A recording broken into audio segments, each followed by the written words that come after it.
Je pense que, vu que j'ai beaucoup de respect pour tous les chefs d'État, pour tous les présidents de la République à travers le monde, en Afrique, y compris pour le président Kagame.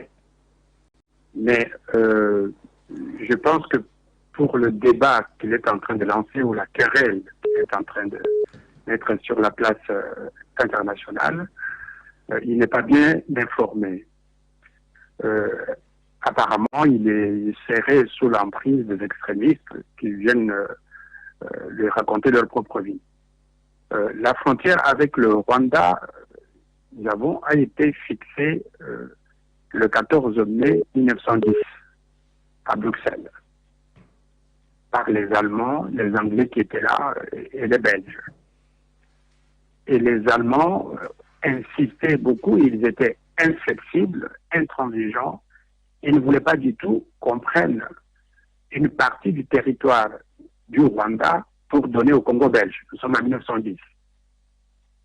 Parce que le royaume du Rwanda, c'était d'abord un petit territoire, un petit royaume, dans quelques collines. Alors le Congo belge, c'était tout un continent. Donc ils ont bien expliqué aux Belges qu'on ne peut pas accepter de prendre quelques morceaux que ce soit du territoire du Rwanda pour donner au Congo belge. Il y a eu des débats pendant plusieurs années, depuis l'époque de Léopold II, et après le départ de Léopold II, la Belgique a continué à résister. Et finalement, ils ont trouvé un accord. La Belgique a accepté les arguments qui étaient avancés par les Allemands, à juste titre d'ailleurs. Bon. Et donc, il n'y a pas, à ma connaissance, suivant les recherches que j'ai menées pendant plusieurs années dans les archives étrangères, il n'y a pas un seul morceau de terre du Rwanda qui a été pris pour être donné au Congo belge. Je suis personnellement prêt pour un débat scientifique ou intellectuel avec les homologues rwandais, africains et autres sur cette question-là de la frontière entre la RDC et le Rwanda. Notre dossier est en béton, il est solide, nous avons les arguments, nous avons les documents. Je pense que le président Kagame devrait éviter de se fourvoyer sur cette question de frontière entre la RDC et le Rwanda, parce qu'apparemment, il ne maîtrise pas ce dossier. Professeur Chibangu Kalala, bonjour. Natuna Nalingala pour nos auditeurs au Bazolanda et Belé.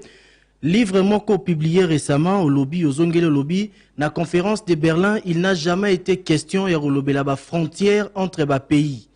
Alors, question Zali, Nangonganini, établisaki to nangonganini trasaki frontière entre les pays to lobelaka pays à sous-région et Afrique pour to lobela Afrique mobimbate RDC na voisin nango nangonganini établisaki frontière pezalaki ndenge nini.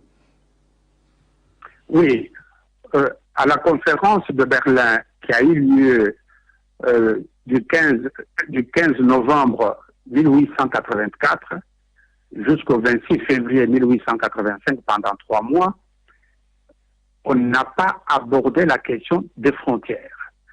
Je pense que sur cette base-là que les Rwandais, depuis le président Bizimungu du Rwanda et le président Kagame aujourd'hui, qui répètent les mêmes contre-vérités, les mêmes faussetés, à Berlin, on n'a pas partagé l'Afrique à Berlin. Les frontières entre États africains aujourd'hui, en particulier la frontière entre le Rwanda et la RDC, n'a pas été fixée à Berlin.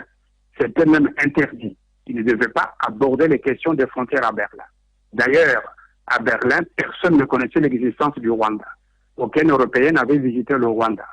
Et le premier Européen qui est arrivé au Rwanda, c'est en 1894, presque 10 ans après la conférence de Berlin, alors qu'on a découvert qu'il y avait un royaume dans les montagnes à l'est de la RDC. Bon, ben, c'est une longue histoire qu'on ne peut pas développer pour le moment. Donc, à Berlin, on n'a pas tracé de frontières entre États africains parce que les 14 pays qui étaient à Berlin ne connaissaient même pas l'Afrique, ne connaissaient pas l'intérieur du continent. Donc, les frontières ont été fixées beaucoup plus tard sur le plan bilatéral.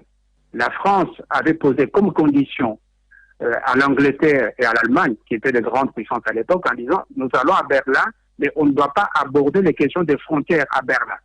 Les questions des frontières seront discuter, régler sur le plan bilatéral d'État à État. Et donc, quand cela a-t-il été fait?